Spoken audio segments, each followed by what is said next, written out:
Patricia Vilma Pilu de la M. Bienvenida, muchas gracias por acompañarnos. Una semana más en Deep Coffee, hoy con un programa especial, ¿no? Adelante, Ana. Muchas gracias, así es, doctor. Les agradecemos mucho a las personas que nos están acompañando y a las que nos van a ver más adelante, tanto en Facebook como en YouTube. Les agradecemos muchísimo, de verdad, su compañía y como bien lo dijo el doctor, un programa especial en relación al Día de la Mamá. En México, el 10 de mayo se celebra el Día de la Mamá y en otros países, días distintos. Pero así es que para los que... ¿Mándeme, doctor? Sí. No, que en Colombia, Perú y Honduras, que nos decía Vilma el otro día, se celebra, bueno, y me imagino que en más países se celebra, y en Estados Unidos se celebra ahora el domingo, 14. Pues entonces para todas las personas que van a celebrar, porque muchos van a estar muy contentos y muchos no, porque muchos no tienen a sus mamis con ellos y seguramente va a ser un día de mucha tristeza y muy nostálgico. Y por eso hicimos este Deep Coffee de hoy, para darles ese acompañamiento, para darles recursos, estrategias y conozcan un poco mejor cómo afrontar su pérdida. Así es que les agradecemos mucho. Gracias por estar aquí en Nacer al Cielo Tanatología. Yo soy Ana Velázquez. De verdad, bienvenidos. Muchas gracias. Doctora Claudia.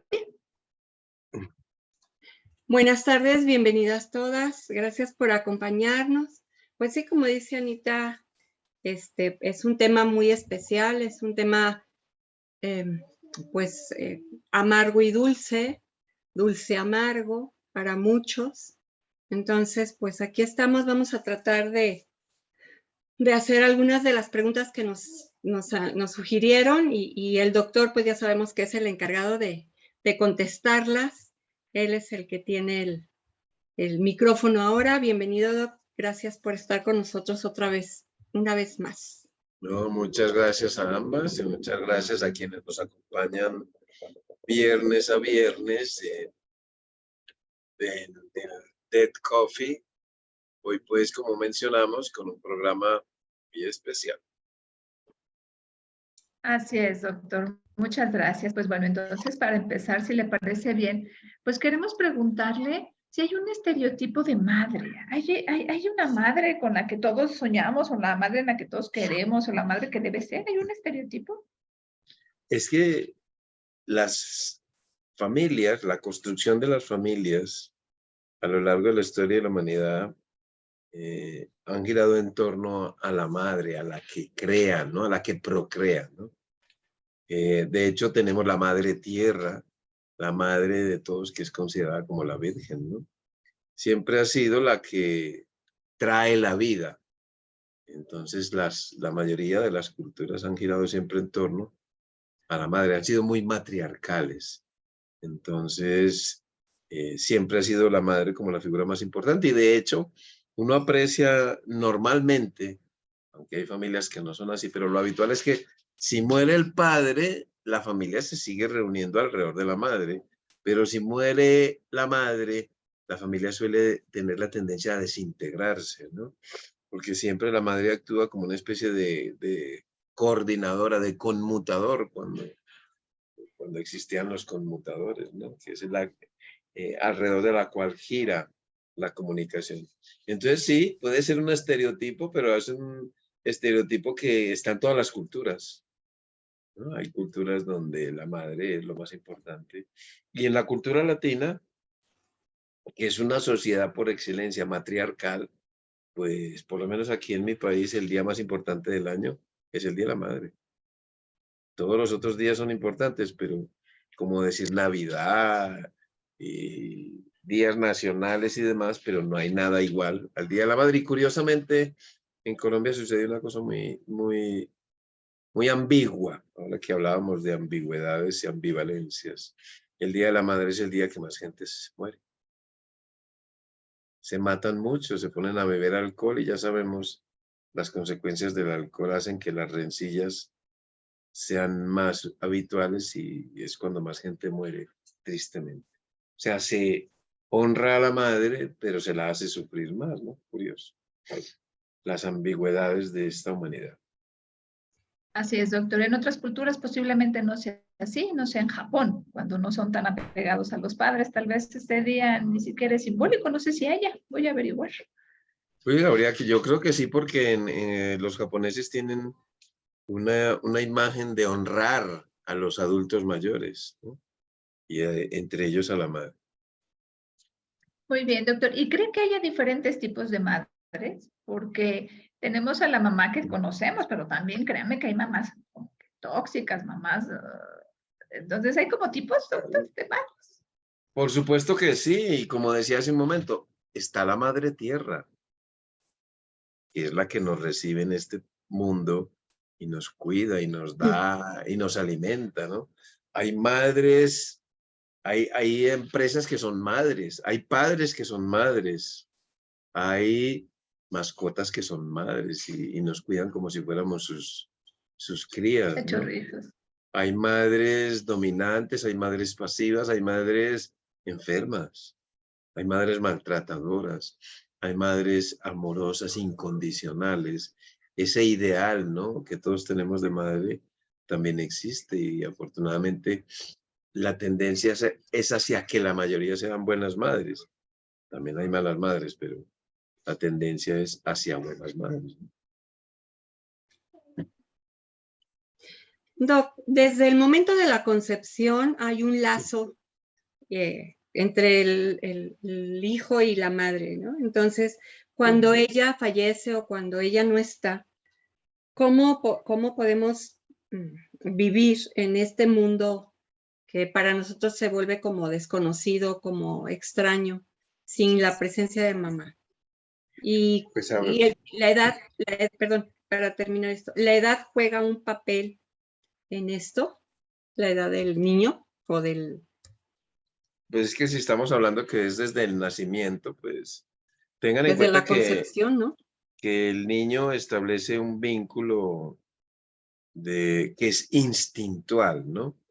Viene como marcado en sus directrices al nacer, que tiene que vincularse con algo. Y de hecho, pues se vincula con la figura más cercana que esté y que suele ser la madre biológica. Pero en varios experimentos, yo no sé si te acuerdas, no me acuerdo cómo es que se llama el experimento este de unos monitos que les ponían una madre de alambre y la envolvían, no sé, y se pegaban a la madre, ¿no? Porque ahí tenía el biberón, ¿no? Entonces el vínculo es parte programática del sujeto, ¿no? Y siempre será importante. Mientras haya una figura sustituta de apego que le dé amor y surta las necesidades del bebé, pues esa va a ser su madre. Porque al fin y al cabo, lo que hemos siempre dicho, ¿no?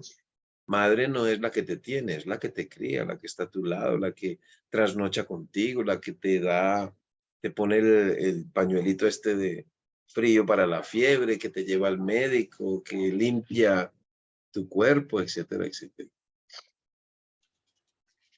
Doctor, pero cuando esta figura es ausente o no está presente, ¿qué repercusiones puede haber? El otro día estaba escuchando de, por ejemplo, los niños de las guerras, que pierden a sus mamás y que incluso desde bebés los tienen en orfanatos. ¿Cómo es esta parte? Porque a lo mejor la enfermera, la que cuida, puede ser su figura, pero cuando no la tienen, ¿cómo está esta parte de no tener a su mamá? Pero es que, a ver, vamos a suponer, nació y no está la mamá, pero hay una figura sustituta. Si es en un orfanato donde hay maternajes intermitentes, porque son distintos cuidadores, eso puede hacer que termine destruyéndose o generándose más bien un tipo de apego inseguro por el maternaje intermitente. Pero si es un niño que, bueno, venía, depende mucho de cómo ha sido la relación previa, venía con una madre presente, que ya el niño tiene 4 años, ya había construido un apego seguro con esa madre, y esa madre muere víctima de la guerra, y es recibido el niño por otra madre que no le ofrece eso, termina destruyendo ese tipo de apego que inicialmente era seguro y se convierte en un apego inseguro. Eso que me estás preguntando viene básicamente a redundar en el tipo de apego que vas a construir cuando no está la madre, porque es la principal figura de apego, ¿no? Para la construcción de este vínculo. Entonces, cualquiera que sea la ausencia de la madre va a destruir el tipo de apego construido siempre y cuando las figuras sustitutas no sirvan para continuar con una relación adecuada para que ese apego seguro que tenía antes se construya. Incluso si el apego era inseguro antes de la muerte de esa figura de apego y llega una figura sustituta a ofrecerle seguridad a ese niño, unas devoluciones adecuadas, una disponibilidad, un cariño, un amor, ese apego termina convirtiéndose en un apego seguro, que era lo que llamaba Bowlby seguridad aprendida, ¿no? Personas con seguridad aprendida. Y terminan teniendo en su vida apegos seguros. Pero doctor, aquí por ejemplo, cuando los niños son adoptados, yo conozco varias personas que tienen a lo mejor una buena mamá, que no es biológica, pero en el fondo tienen como un pequeño resentimiento y desean ir a buscar a su mamá biológica, o tienen esas preguntas de por qué me abandonó, por qué me dejó, aunque amen a su mamá, siempre está como esta sombra de su mamita, pues que fue quien los concibió, quien los trajo al mundo. ¿Cómo pueden manejar eso? Pero fíjate que también hay los que no les preocupa eso. Entonces eso depende mucho de cómo se manejó la comunicación de esa adopción, de ser adoptados, cómo se manejó esa comunicación y cómo se contempla al hijo adoptado, porque si está bien, tienes mucho amor, pero siempre te están diciendo, tú eres el adoptado, y te resaltan siempre las diferencias con el hijo que no es adoptado, sino que es biológico, pues puedes terminar con resentimiento, pero si caes en un hogar que te adopta y te da todo el amor y nunca resaltan esa posición y te lo dijeron de una manera amorosa, que se manejó muy bien la comunicación, esa persona no va a tener ese resentimiento. Entonces no es tanto la condición, sino cómo se manejó esa situación. En cuanto a esto, doctor, en cuanto al duelo, por ejemplo, hay un caso especial. La mami muere durante el parto y la beba nace y la adoptan los abuelos y son personas amorosas, tal y cual, pero ella vive el duelo. De hecho, fue a consulta porque ella se sentía mal, extrañaba y era el duelo por la madre que había fallecido, que ni siquiera la conoció. El niño puede vivir el duelo o no lo vive. A ver, vamos a recordar que para que exista duelo, tiene que haber conciencia de pérdida. ¿De acuerdo? Esta persona no tuvo conciencia de pérdida al nacer. La conciencia de pérdida la adquirió viendo que le decían que ellos no eran su mamá ni su papá, sino que eran sus abuelos. Entonces sí tengo conciencia de pérdida y quién sabe, a lo mejor desde muy chiquita le estaban diciendo eso, entonces de muy chiquita tiene conciencia de pérdida y tendrá siempre el deseo de retorno de aquello que no tuvo. Entonces siempre andará con esa sensación de que soy incompleta porque son mis abuelos y no son mis padres. Yo conozco mucha gente que llama a sus abuelos, los llama Papá y mamá, mamá. papá, ¿cierto? Sí. Y el problema no es del chico. Vuelvo y digo lo mismo, es que eso depende de cómo se maneje esa situación. Aunque le hayan hablado de la mamá en forma amorosa y le contaban y le enseñaban fotos y todo y le platicaban bien, pero ella de todos modos tenía adquirió esa conciencia. Claro que le va a dar curiosidad, por supuesto. Si a mí me hablan de lo bonito que es las montañas, que son verdes y yo no veo, pues voy a sentir siempre morriña, como se dice en España, añoranza por ver los colores y las montañas. Por supuesto, si me hablan amorosamente de mi madre, pues claro que me hubiera gustado tenerla, ¿no? Muy bien. Normalmente consideran en el contexto social que la pérdida de la mamá es una de las pérdidas más significativas. ¿Usted considera que sí puede ser eso? Pues es que en una sociedad matriarcal como la nuestra, la pérdida de la mamá implica pérdida del sentido de familia, pérdida del amor incondicional o el considerado más incondicional. Bueno, ahí discuto yo porque me parece que el más incondicional es el de las mascotas, pero bueno, digamos el de la mamá también. Pérdida del respaldo y el pilar de soporte, pérdida del centro de la vida para la mayor parte de la gente, pérdida del sentido de pertenencia y de identidad, pérdida de la historia familiar y de la relación primigenia o el modelo en base al cual se construyen las demás relaciones. O sea, la pérdida de la mamá es en la sociedad latina una de las pérdidas más mayores que está casi compitiendo con cualquier otro tipo de pérdida, como la pérdida de un hijo, que en la cultura latina se considera la pérdida mayor. Pero ustedes saben que ya que conocemos mucho mejor el duelo, sabemos que eso no depende del parentesco, sino de lo que la pérdida signifique en términos de compromiso de mi mundo personal. Ok. Mamá siempre juega muchos roles, tiene muchísimos papeles, es mamá, es enfermera, es psicóloga, es chofer, es todo. Entonces, todos los roles del mundo, sí. Sí, cuando ella falta, la necesidad de cubrir estos roles puede enmascarar el duelo. O sea, si yo tengo que cubrir todo esto, ¿se puede enmascarar? A ver, vuélveme a repetir la pregunta. Sí, como mamá tiene muchísimos roles. Cuando ella fallece, pues hay alguien, los tienen que cubrir. El papá o la hija mayor y eso puede... Y eres un niño, pues, ¿te refieres a que tú eres un niño y esa mamá cumplía todos esos roles o qué? ¿Cómo No, es? por ejemplo, yo soy la abuela y la que muere es mi hija y entonces yo tengo que cumplir con todos esos roles que tenía mi hija, entonces no me doy tiempo para vivir o enmascaro mi duelo porque tengo que cubrir esos roles. No lo enmascaras, lo que haces es aplazarlo, ¿no? Okay. Aplazas tu duelo porque, a ver, cuando un niño pierde una figura tan importante, pues recordemos que hay que atender primero que nada las pérdidas secundarias, que son la pérdida de todos esos otros roles que puedes cubrirlos, más bien que sustituirlos, los cubres y los puedes asumir tú. Lo que no puedes es sustituir la figura física de la madre, por supuesto.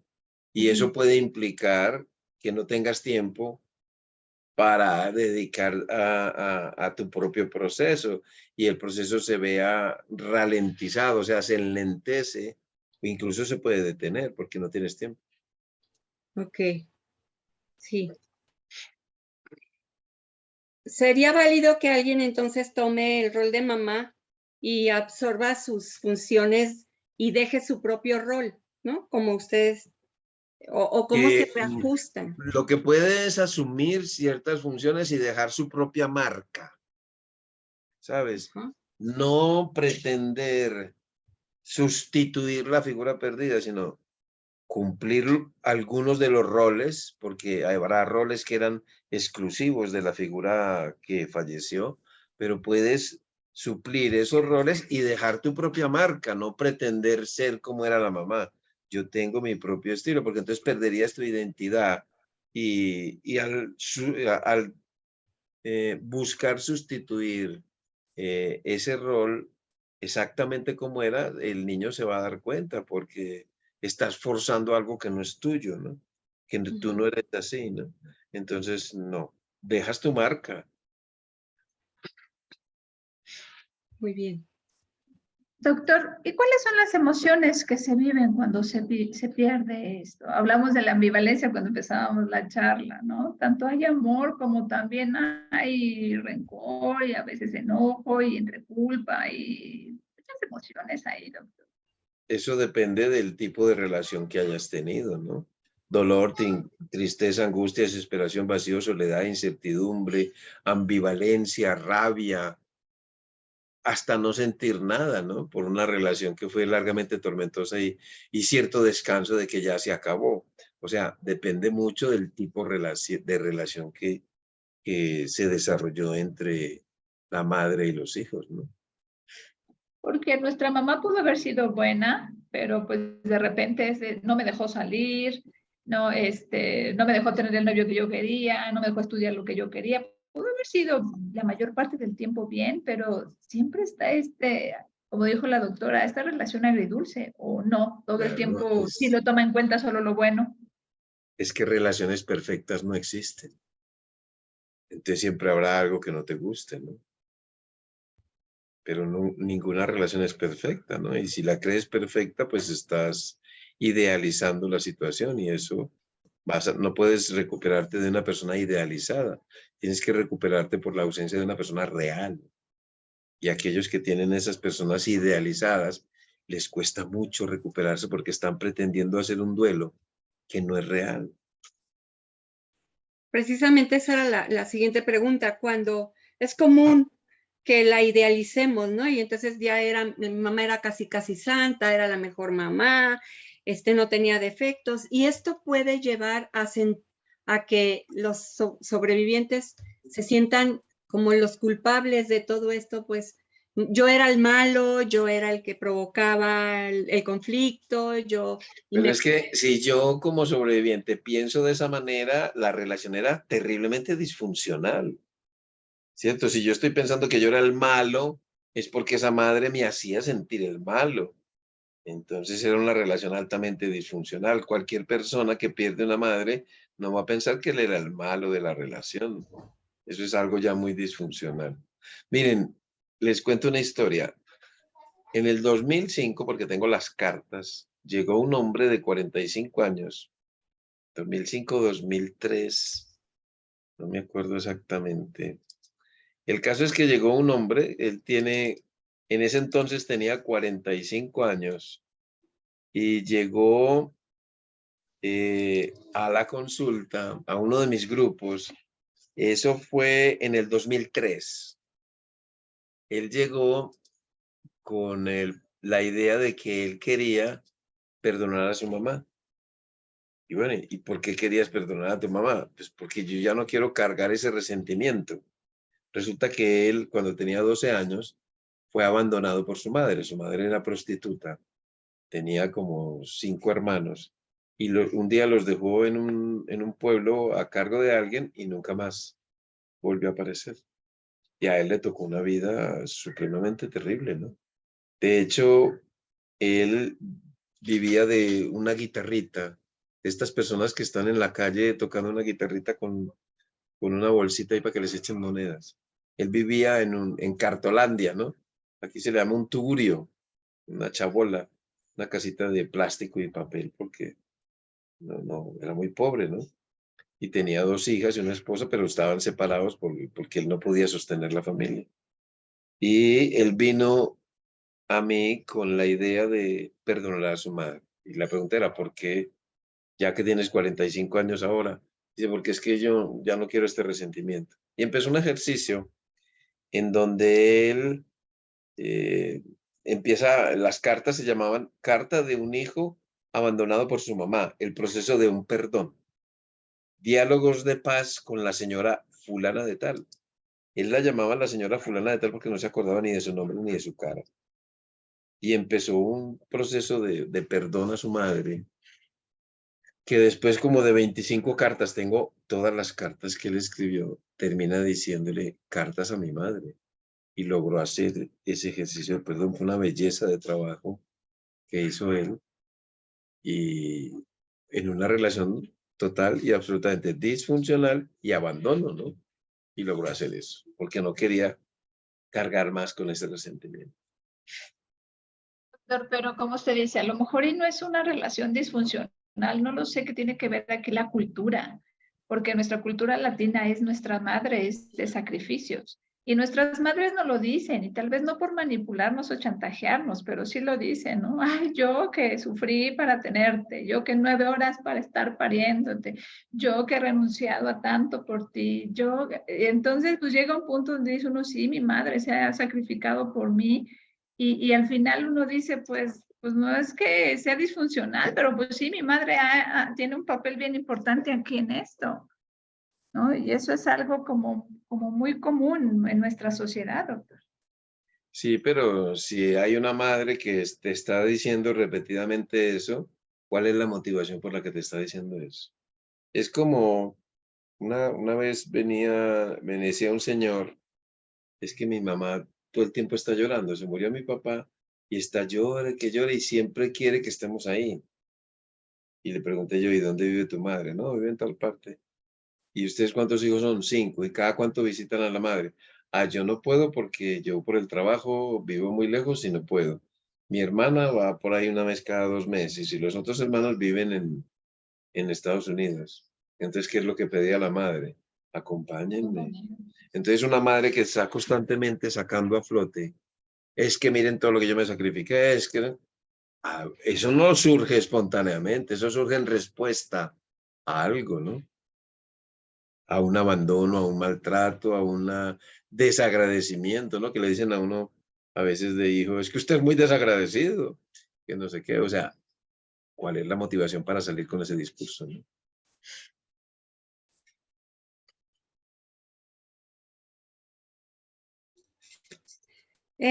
Cuando somos jóvenes o adolescentes, a veces hay acciones que no son muy buenas o que cometemos inconscientemente o sin pensar por las mismas características de la juventud.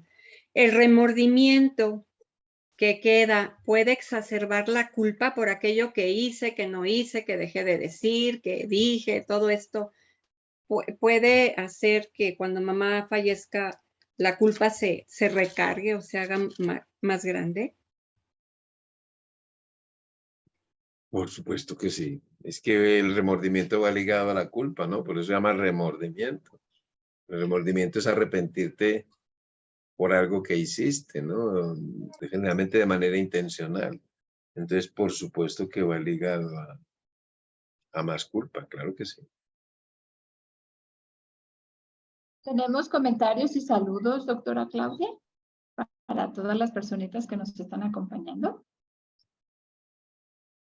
Tenemos saludos de Alejandra Cisneros desde Monterrey, Norma Noyola desde Colorado, Patricia Franco, Lu de la M de Ciudad de México, Verónica Molinar de Monterrey, Rosario Buitrago Bautista, muy buenas tardes, un abrazo, gracias por este espacio tan hermoso. Linda Hermosa desde Culiacán, Sinaloa, Carolina López desde Saltillo, Coahuila, desde aquí. Son saludos, ahorita todavía no hay. Carla Avilés, sí, a mí no me salen casi, pero está Linda Hermosa, sí, saludos de Culiacán. Sí. Carolina López, ya apenas me salieron. Sí. Recuerden que si tienen preguntas también pueden hacerlas y el doctor Montoya con comentarios, sí, claro. Hay un aspecto que también hay que rescatar y es que hay dos situaciones en relación con la madre, ¿no? Una es las madres en duelo por la pérdida de sus hijos o por la pérdida de su esposo, de cualquier ser querido, pero también el duelo de las madres, cuando se muere la madre, ¿no? O sea, este fin de semana, bueno, este día 10 y nosotros este fin de semana, las personas tengan o no tengan madre, van a pasarlo mal, ¿no? O va a ser un día conmemorativo, ¿no? Triste para mucha gente. O porque son madres que están en duelo o porque no tienen a la madre, ¿no? Para muchas personas que no tienen la madre, este día fue un día terrible, ¿no? Todo el mundo con mamá y yo no. O yo, todo el mundo feliz porque le celebran el Día de la Madre y yo no tengo hijos que me digan madre, como lo hemos vivido, ¿no? Esa queja que decía en un grupo de duelo por pérdida de hijos, que decía una madre, ustedes al menos tienen más hijos que les digan mamá. Yo tenía un solo hijo único y no hay quien me diga mamá. Y eso suena profundamente doloroso, ¿no? Sí. Doctor, así es. Acompañamos a todas las personas que están viviendo el duelo por la falta de su mami y a todas las mamis que también, por supuesto, están viviendo duelos. Que eso también, en otro del COVID los podemos abordar, los duelos de las mamis. Sí. Doctor, ayúdenos, por favor. Entre las cosas que los dolientes tienen es cómo realizar, cómo llegar a este proceso que usted nos puso ahorita como ejemplo, el señor que hizo esas 25 cartas. Como un simple mortal que acaba de perder a su mami, que no conoce mucho de duelo, puede aprender a perdonar a esa mami que tal vez no supo serlo y que yo de momento yo no conozco de duelo, no sé qué hacerlo y mi mami no fue buena, la amo, pero me duele. ¿Puedo empezar este proceso de perdonar? A ver, eso depende de muchas cosas. Veamos, voy a exagerar un poquito. Supongamos que yo tuve una relación difícil con mi madre hubo momentos en que yo quise que no estuviera o no tener esa madre. Tengo mucho pensamiento mágico. Se muere esa mamá y yo puedo quedar con ese remordimiento de que yo pedí que se muriera. Entonces, en parte soy culpable de la situación que yo mismo estoy viviendo. Entonces, para pagar mi culpa, alimento esa situación. Entonces, me estaré culpando porque me estoy castigando de alguna manera. Pero si yo definitivamente sí tuve una relación muy difícil, porque mi madre era una persona muy difícil y ya resolví. Primero, no tengo tanto pensamiento mágico de que yo deseé la muerte de mi madre. Y segundo, o acepto ese pensamiento mágico y decir, sí, pero bueno, mi pensamiento no es tan poderoso y mi mamá se murió pues porque la pisó un carro, por decir algo, ¿no? Puede que no tenga esa necesidad. Entonces depende un poco de la estructura de cada persona, si eso se convierte en una tortura el resto de tu vida o simplemente como por ejemplo, tú puedes decir, yo nunca le dije a mi mamá que la quería, porque ella siempre fue muy seca y nunca me lo dijo, y nunca se lo dijo. Yo puedo martirizarme el resto de mi vida porque nunca le dije a mi mamá que la quería, o puedo decir, sí, pues no le dije que la quería, ¿y qué? Entonces me voy a martirizar por eso. Vivo con eso y listo, y sigo mi vida aceptando que no hice eso, pero lo voy a corregir, pues diciéndole a mis hijos y al resto del mundo que sí los quiero, ¿no? Es que fíjense que la culpa, o tú te puedes martirizar el resto de la vida, o puedes remediar los errores o el error que tú consideraste construyendo. Es que la culpa está para construir, no para destruir. Pero hay gente que se destruye. Por eso. Esa falta de perdón, doctor. Ay, perdón, Clau. No, iba a leer lo que nos Adelante, adelante. comentan. Rosario Buitrago Bautista nos dice, duele el alma, mi adorada madre partió hace 22 años, pero se siente aún su ausencia, aunque la llevó en mi corazón con amor. Sí. Carolín López dice, mi mamá falleció hace 3 años y mi dolor es muy grande, la extraño mucho. A mí me crió mi abuela paterna y viví desde los 3 meses hasta los 13 años con ella. Mi mamá y yo nos empezamos a conocer cuando le detectaron su enfermedad. Peleábamos mucho, la vi morir y la extraño mucho. Días ando bien, días no, pero sigo adelante. Pues le mandamos no sé si el doctor quiere decirle algo. Pues es que siempre, ¿no? Es que uno puede extrañar a la madre porque la relación fue muy buena, o yo puedo extrañar a la madre porque no tuve el derecho que tienen los niños, otros niños, de haber tenido una madre maravillosa. Es como, por ejemplo, cuando vemos a esos abuelos que salen a pasear con sus nietos de la mano, muy divertidos, riéndose y jugando, y uno dice, ah, qué vaina, yo no tuve eso. Me hubiera gustado tener esos abuelos. O sea, también hay duelo por lo que yo no tuve. Entonces, por supuesto que sí duele, claro. Bueno, y Edith nos dice, también están los niños y niñas que perdieron a su madre por feminicidios. ¿Algún comentario o observación general del doctor para quienes trabajamos con ellos? A ver, un feminicidio es un homicidio. Si le estamos llamando feminicidio es porque la misma sociedad nos ha como le ha puesto la camiseta a ello, ¿no? Para diferenciarla un poco, pero el feminicidio pues es un homicidio, ¿no? Podríamos decir que perdieron a su madre por un homicidio, no por violencia, porque también puede morir una mamá por un atentado terrorista y lo llamaríamos también feminicidio, porque murió mi mamá ahí en ese atentado, o feminicidio solamente estamos hablando porque lo mató un hombre, ¿no? Bueno, lo que sea, ¿no? El caso es que depende mucho de cómo manejan las situaciones, ¿no? Si yo me quedo ligado al homicida y eso se lo transmito a los niños, pues los niños van a heredar esos ánimos de venganza o de resentimiento.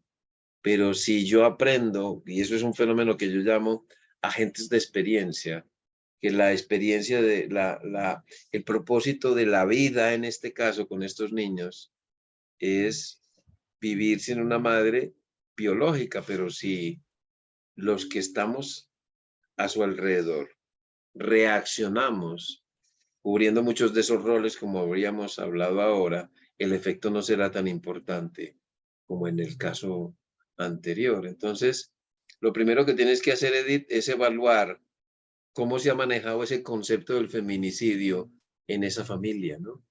Con resentimiento, con mucho odio, como es un tema constantemente que está sobre la mesa, o es algo que esa palabra feminicidio pertenece a los adultos, no pertenece a los niños.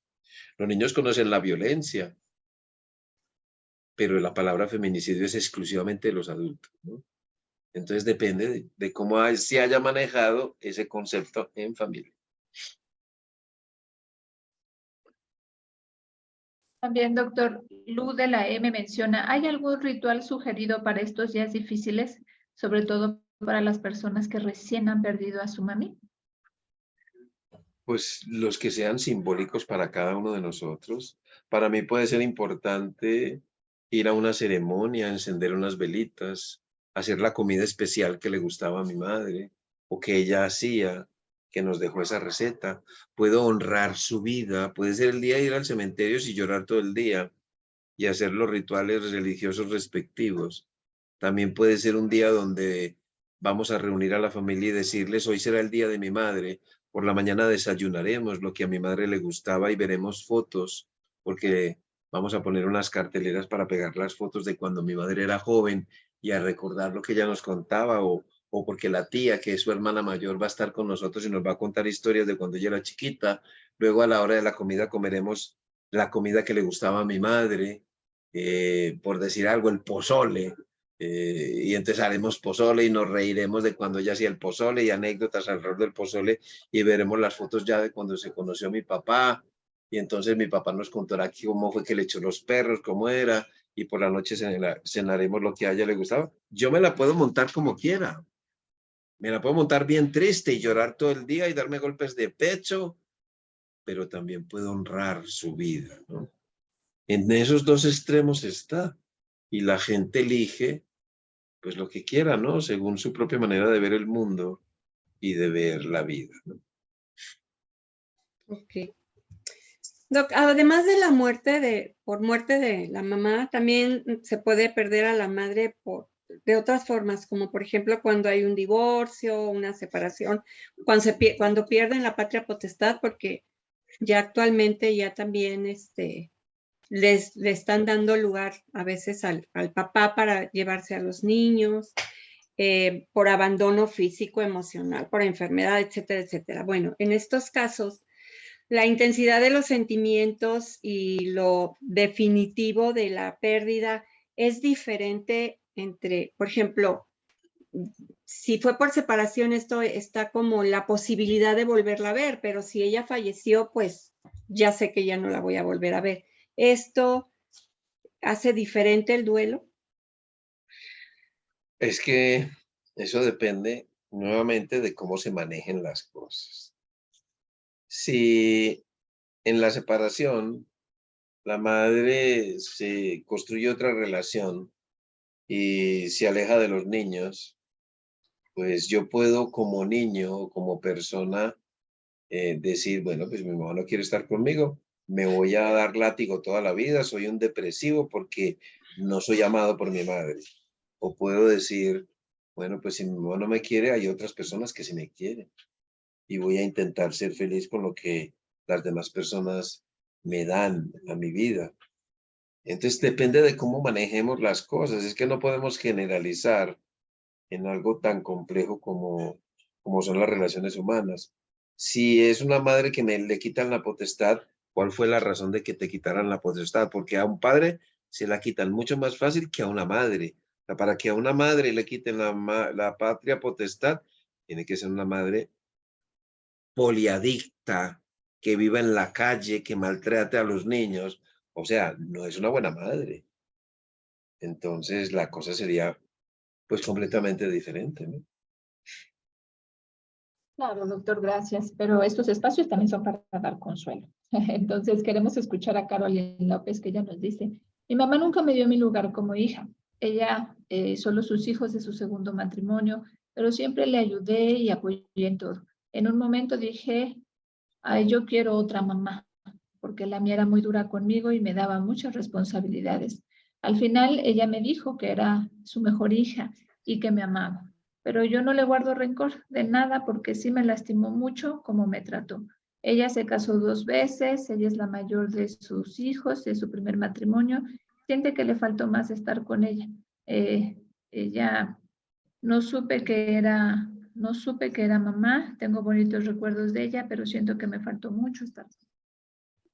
Sí, pues eso que haces, Carolina, como para hacer un cierre, eso se llaman asuntos pendientes con tu madre, ¿no?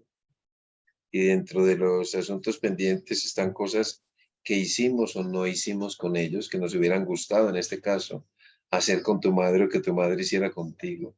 Sueños o expectativas que ya no se van a poder cumplir, enojos de nosotros para con ellos o de ellos para con nosotros, errores de nosotros para con ellos o de ellos para con nosotros.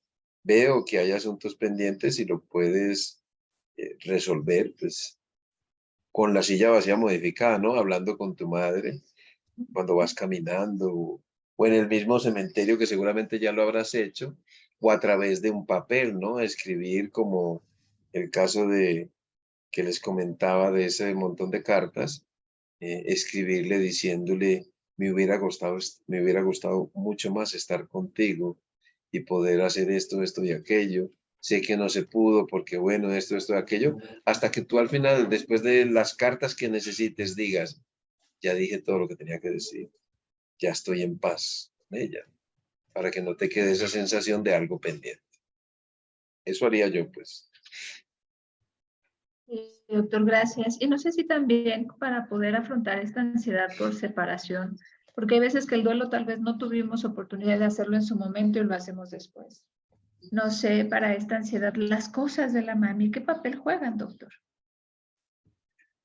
Pues ya, pues es que tú mismo lo has dicho, las cosas, los objetos personales de una persona que ya no está, sirven para controlar la ansiedad de separación, ¿no? Son objetos transicionales que de alguna manera eh, conservamos, a veces nos los quitan y nos dejan sin la única cosa que medio nos calma la ansiedad de separación, que es uno de los síntomas más molestos y más largos en el duelo, ¿no? Entonces me pongo el suéter de mi mamá. Ustedes es muy frecuente que hereden ciertas cosas de las madres, ¿no? Estas, ¿cómo se llama eso? Todo lo que son pendientes, collares y pulseras, esas cosas que heredan de las madres, la misma ropa, ¿no? Porque a veces tienen a lo mejor hasta la misma talla y heredan la ropa, pues todo eso que yo me pueda poner y me ayude a calmar mi angustia inicial es muy válido, por supuesto. Y hablando de estas ansiedades por separación, ¿nada más se da en niños o también en adultos o hasta qué edad o depende de... La pues, ansiedad de separación está directamente ligada a, a la construcción de una base segura adecuada, valga decir lo mismo, a un apego inseguro. Las personas con más ansiedad de separación son personas con apegos inseguros cuya base segura no se construyó de una manera sólida, entonces cualquier cosa les genera ansiedad de separación, es una amenaza, ¿no? Entonces tú ves a gente que reacciona de forma muy dramática ante la muerte, con una gran ansiedad de separación, ahí mismo piensas, esta persona tiene un apego inseguro, ¿no? Esa base segura no se construyó bien durante su infancia, por alguna razón que sea, ¿no? Eso es como de cajón, ¿no? Una verdad de cajón. Así es, doctor. ¿Y qué pasa con el tipo de muerte? ¿Eso afecta mucho, doctor, el que haya fallecido por una enfermedad, por cáncer, que fue una enfermedad larga, o a lo mejor fue muy Claro. súbita, o por envejecimiento? ¿Qué impacto tiene la forma, el tipo de pérdida? Pues sabemos que la forma de morir, pues tiene mucho que ver con el duelo, ¿no? Tradicionalmente se dice que las muertes súbitas o inesperadas son más dolorosas que las que son anticipadas por una enfermedad más o menos larga. Y eso es muy difícil de saber porque ustedes saben que la vivencia del dolor es plenamente subjetiva, ¿no? Entonces, solo el que lo vive es capaz de decirnos qué le dolió más o qué le dolió menos. Además, no contamos con un dolorómetro como para calibrarle a la gente qué es lo que le está doliendo. Lo cierto del caso es que si mi familiar fallece de una enfermedad y yo participé activamente de sus cuidados, eso puede tener un efecto positivo o negativo en mi proceso dependiendo de la duración de los cuidados, porque cuidar a alguien puede ser tremendamente agotador, ¿no? Cuidar a una madre, por ejemplo, con demencia, con una demencia cualquiera de sus presentaciones, es demasiado agotador, sobre todo porque si no tenemos muy buen acompañamiento, nos vamos a quemar rápidamente, porque es una enfermedad con unos cuidados sumamente complejos. Cuando hay una enfermedad de larga evolución, pues hay otras pérdidas que se asocian. Por ejemplo, las entradas y salidas a los hospitales, y esta necesidad de estar hospitalizada, pues la mamá abandona el funcionamiento ordinario de la casa, las labores, los hijos crecen sin que esté mamá ahí. Y entonces, ¿cómo podemos prevenir el enojo, la frustración, la sensación que tienen los niños de estar desvalidos, desamparados? Porque hay necesidad de que mamá esté así, entrando y saliendo, entrando y saliendo. Si nosotros como familia nos organizamos y hacemos reuniones, vamos a suponer que sea un padre con 5 hijos y la mamá tiene esa condición, ¿no? De entrar y salir del hospital o incapacidad para continuar sus funciones como madre, ama de casa. Entonces, si nosotros nos reunimos semanalmente, bueno, hijos, vamos a ver cómo nos organizamos. Y semanalmente nos volvemos a reunir, a ver, hijos, ¿cómo vamos con esta organización que pusimos? ¿Tú cómo te sientes siempre lavando la ropa? No, yo por ahora estoy bien. ¿Y tú cómo te sientes siempre cocinando y lavando la ropa? Ay, no, yo ya estoy hasta aquí. ¿Quién quiere cambiar? Si hay una rotación de roles, si hay una buena comunicación, el efecto va a ser completamente distinto. Así eso es un caos y no hay ningún orden, ¿no? Entonces eso depende de incluso del acompañamiento que tengan la familia y las asesorías que tengan en torno a cómo continuar viviendo, porque si se trata de que todos vivamos lo más cómodos posibles a pesar del trastorno que significa la enfermedad de la madre, ¿no? Pero ahorita que toca la enfermedad de la madre, es común que, y se lo digo por propia experiencia, ¿no? De los pacientes que mencionan, casi siempre recuerdan más a su mami enferma, deteriorada, que ya no era la misma. Y eso les aqueja constantemente en sus sueños, en las pesadillas. Mucho, es que mi mami ya no estaba así, es que mi mami estaba demacrada, es que mi mami estaba muy flaca, es que mi mami puede ayudar a las personas cuando es recurrente estos pensamientos obsesivos sobre la forma última en la que vieron a sus mamis, y no como solían ser. Es que eso es el fundamento del pensamiento obsesivo, ¿no? Que se repiten esas imágenes, pero normalmente cuando eso sucede es porque fue bastante agotador y traumático lo que viviste, ¿no? Porque no todas las mamás, no toda la gente que pierde a su madre la pierde de esa manera, porque la mamá le puede dar un infarto, le puede dar un aneurisma, ¿no? Ella estaba bien y fue a la cocina y se le reventó el aneurisma y se murió. O sea que depende, ¿no? Y uno se va a acordar de muchas cosas, claro que sí. Algunas muy traumáticas, pero otras también alegres. Me acuerdo, cada vez, ¿cuántas veces no escuchamos que esos mismos pacientes que te dicen esas cosas? Ay, sí, me acuerdo cuando nació mi hijo, la alegría que tenía mi mamá cuando lo vio, y también te los recuerdos bonitos, ¿no? Hay que hacer énfasis en esos recuerdos bonitos. Cuando mamá muere después de esto que estamos diciendo, una enfermedad muy larga, dolorosa, se pueden presentar sentimientos de alivio, ¿verdad?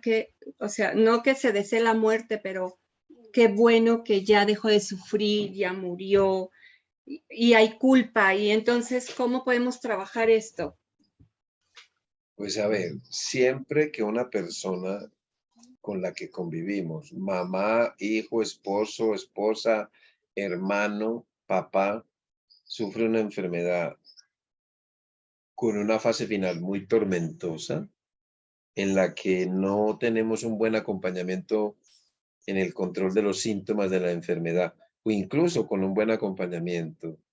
Eso trastorna tanto a la familia que todo el mundo desea que esa situación acabe cuanto antes. Y si somos bien acompañados en esa aflicción anticipatoria, donde se nos aclara que eso no es que seamos malas personas, pues la situación va a ser muy diferente si nadie nos acompaña y nos aclara qué es la aflicción anticipatoria. Obviamente el duelo será muy diferente. Doctor, ¿habrá factores que compliquen el duelo después de la pérdida de una mamá? ¿Pudiera haber Por algunos para supuesto. que la gente sepa cuáles pudieran ser? Montones de factores, es que depende incluso de cómo murió, cómo fue el antes de esa muerte, cómo era la relación, cómo fueron la respuesta de las personas que nos rodearon, porque a veces muere la mamá y se muere la familia de la mamá, porque nos rechazan, ¿no? No quieren estar con nosotros. Y va a ser diferente a si esa familia de la mamá nos acoge total y absolutamente con mucho amor. Factores de riesgo, si yo me enfermo, ¿no? Lo que son los clásicos factores de riesgo de duelo complicado, ¿no? Entonces, se vale tanto por muerte de la madre como por muerte de cualquier otro ser querido. Pero Como aquí para el ya ir, acompañamiento es importante. Perdón, doctora Claudia. no, como ya para ir cerrando, todavía yo sé que nos faltan muchas cosas, pero un factor de riesgo pudiera considerarse que cuando ella es la proveedora, la que se encarga de la casa, de mantener la situación, al faltar ella, pues se afecta la situación financiera, empiezan los problemas económicos, hay que tener que buscar empleo, a veces los hijos tienen que dejar la escuela, etcétera, etcétera.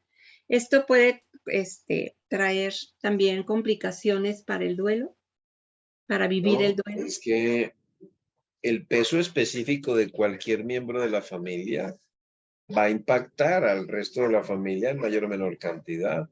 Si el que muere era el proveedor, era el organizador, el guía, pues esa familia va a quedar supremamente trastornada. Pero vamos a suponer que es una familia de 5 hijos, bueno, en total son 7 hijos, pero ya varios se fueron y vive la mamá y el papá con otros 3 hijos y la mamá era muy enfermita, ya muy mayor, pero la hija mayor tomó la batuta de todo, era la que organizaba todo y se muere esa mamá, el efecto que tenga esa muerte no va a ser lo mismo que si era la mamá que tenía el mayor peso específico en las funciones familiares, ¿no?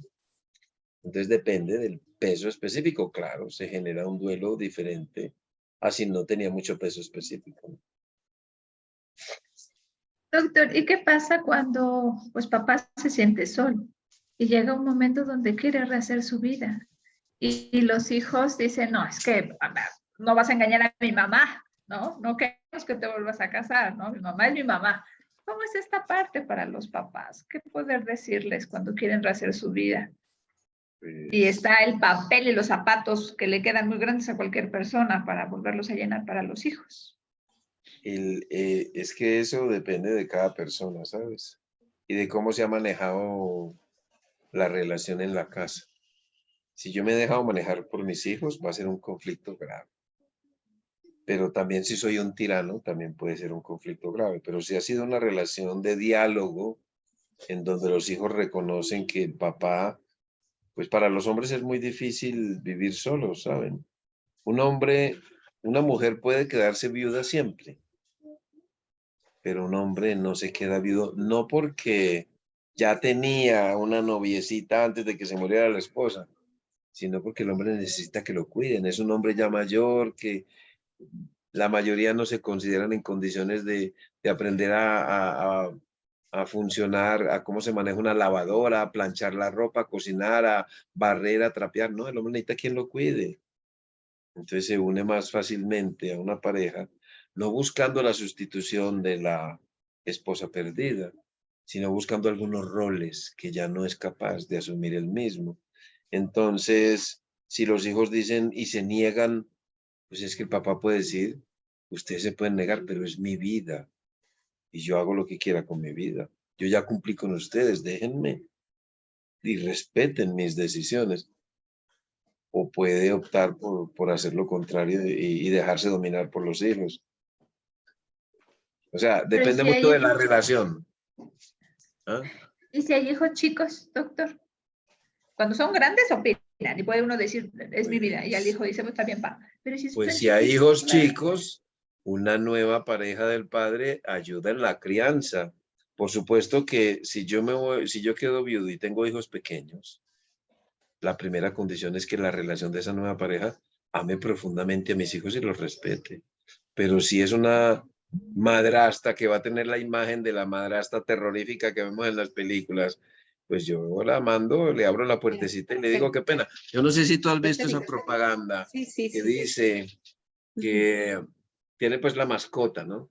Y dice, el perro, algo así, ¿no? Mordió a mi esposa y mi esposa dijo, y tuvimos que sacrificarla. tuvimos que sacrificarla y entonces todo el mundo a la mascota, no, mi esposa se tuvo que ir de la casa, algo así, ¿no?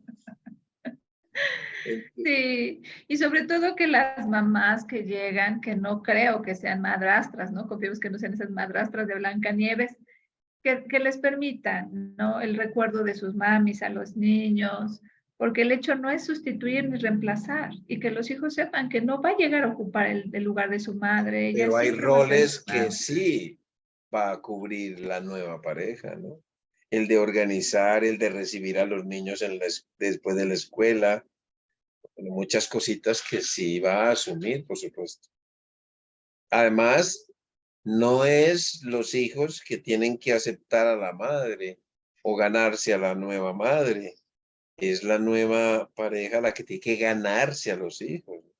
Y hay muchas parejas que empiezan primero, pues, la nueva pareja ganándose a los hijos. Es que de hecho a veces se dice, ¿no? Cuando es la mujer la que queda viuda, que para llegarle más al corazón a esa mujer se gana a los hijos primero, ¿cierto? Entonces, depende mucho también de las relaciones, cómo se construyen.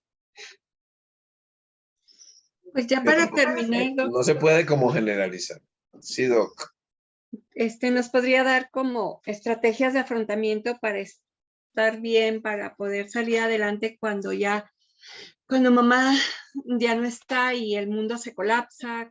¿Qué podemos sugerir? Bueno, hay estrategias generales, ¿no? Tener información sobre lo que es el duelo y conocer no solamente el duelo en sí, sino las estrategias de afrontamiento. Pero miren, para ser así como muy concretos y sensatos, si nosotros vivimos en una sociedad en donde la cultura latina nos muestra que la figura más importante es la mamá, pues honremos la vida de la mamá, hagámosle su historia, para cuando mis hijos, o sea, los nietos de esta madre, estén grandes y tengan sus propios hijos, sepan contar la historia de esa persona tan importante, ¿no?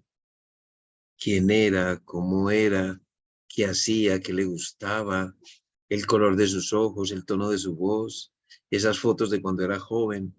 Honremos su vida y la mejor manera de honrar la vida de una persona que muere es haciéndole su biografía, ¿no? De tal manera que quede aquí en la biblioteca del recuerdo. Yo quiero ver a mi madre, cojo el libro donde está su biografía ilustrada y recrearme en lo guapa que era, en esa sonrisa que tenía, en esos ojos. Esa es la mejor manera de honrar la vida de la madre y de cualquier persona ausente, en este caso, pues la mamá. Sí, doctor. Pues entonces, para terminar, pues bueno, agradecemos muchísimo a las personas que nos acompañaron el día de hoy y sabemos que no es nada fácil. Y más si la pérdida es reciente o no han tenido oportunidad de hacer su duelo por otras complicaciones de las que ya hablamos hoy. No, no es nada fácil, ¿no? Y cuando mami se muere, pues muchas veces se pierde ese sentido de vida Pero en este caso, bueno, considerar que su mami fue parte de su vida y va a continuar en ustedes. Y ahora lo más importante son ustedes y su propia vida. Entonces, adquirir nuevas formas, ¿no? Esta energía que se rompe de este lazo que ya no está, pues bueno, ahora invertirla en otras nuevas relaciones pudiera ayudar, ¿no? Como dijo el doctor, Sí. pues lo que ahora tengo a mis hijos, lo que me queda, mis nuevas relaciones, lo que no pude hacer, hacerlo ahora con ellos, esta reparación. Y pues siempre honrarla y dignificar ese lugar hermoso que tuvo nuestra mami y estará siempre. Pero sí sabemos que no es fácil, les mandamos un abrazo muy grande. Y para las personas que no encuentren forma, doctor, ¿cómo puede ayudarles el acompañamiento o los grupos de ayuda que usted maneja? Pues empezando por un concepto, ¿no? Y es que los grupos de ayuda mutua son el principal recurso externo para recuperarnos de una pérdida. Negarse a un grupo de duelo sería tanto como negar un antibiótico tras una infección. Es la mejor estrategia que podemos utilizar, solo que hay que saber qué grupo es el que me sirve a mí y sobre todo si me siento cómodo con el estilo del facilitador de grupo. Entonces, nos pueden buscar en redes, tanto en la Escuela Internacional de Tanatología Jalisco como en Nacer al Cielo Tanatología, pues en cualquiera de estas tenemos, generalmente aparecen las listas, ¿no? En las redes de los grupos que tenemos y están cordialmente invitados porque nuestros grupos son de carácter gratuito. Y háblanos del acompañamiento, doctor. ¿Qué importante es para las personas que no están pudiendo solas? ¿Qué beneficios reciben del acompañamiento tanatológico? Pues eso que tú mismo dices, un acompañamiento. Se les acompaña de una manera incondicional en este proceso. El acompañamiento tanatológico va ligado a tener información, a tener una escucha con una persona altamente especializada en escuchar, que me va a normalizar mis síntomas, que me va a informar sobre mi proceso, que va a determinar cuáles son los factores de riesgo de duelo complicado en mi caso en particular, y finalmente me va a compartir estrategias de afrontamiento que han probado ser efectivas por otras personas que han vivido el mismo proceso que yo estoy viviendo. O sea, los beneficios son totales. Así es que si ven que no están pudiendo solos, que sus redes de apoyo no son suficientes, busquen siempre ayuda. Siempre vemos personas dispuestas de acompañar, de ayudar, el doctor Jorge Montoya, la doctora Claudia Martínez, Ana Velázquez y muchos otros terapeutas que conformamos un equipo bien grande bajo la escuela del doctor Jorge Montoya. Pues doctora Claudia, ¿usted con qué quiere cerrar? Pues agradecerles a todos los que nos hicieron compañía. Yo sé que el duelo por la pérdida materna es un duelo muy difícil, pero como lo hemos estado diciendo, no tienen por qué vivirlo solos. Hay personas que estamos dispuestas a acompañar y a trabajar para que al final la vida sea pues sin mamá, pero de una manera sana y de una manera, se puede ser feliz, ¿verdad? Entonces, pues aquí estamos. Y gracias, doctor, gracias, Ana, por este día. Nos vemos el próximo viernes. Próximo viernes. Muchas gracias. Muchas gracias, Ana, Doc, por un viernes más de Dead Coffee, algo que ya está en nuestros corazones y en el de aquellos que nos siguen, siempre con temas distintos, ¿no? La semana que viene continuamos donde nos quedamos la semana pasada, que es con el duelo infantil, siempre con un tema muy interesante sobre estos temas, valga la redundancia, tan apasionantes para nosotros. Así que muchas gracias por haber estado con nosotros y a ustedes dos, pues, por hacer posible este programa. Gracias. Visiten nuestras redes sociales de tanto del doctor Jorge Montoya Carrasquilla como de Nacer al Cielo Tanatología y ahí van a encontrar toda la información de los grupos de ayuda y de todo lo que pueda hacerles de ayuda para ustedes. Les agradecemos muchísimo y nos vemos entonces en el siguiente Dead Coffee. Ok, bye.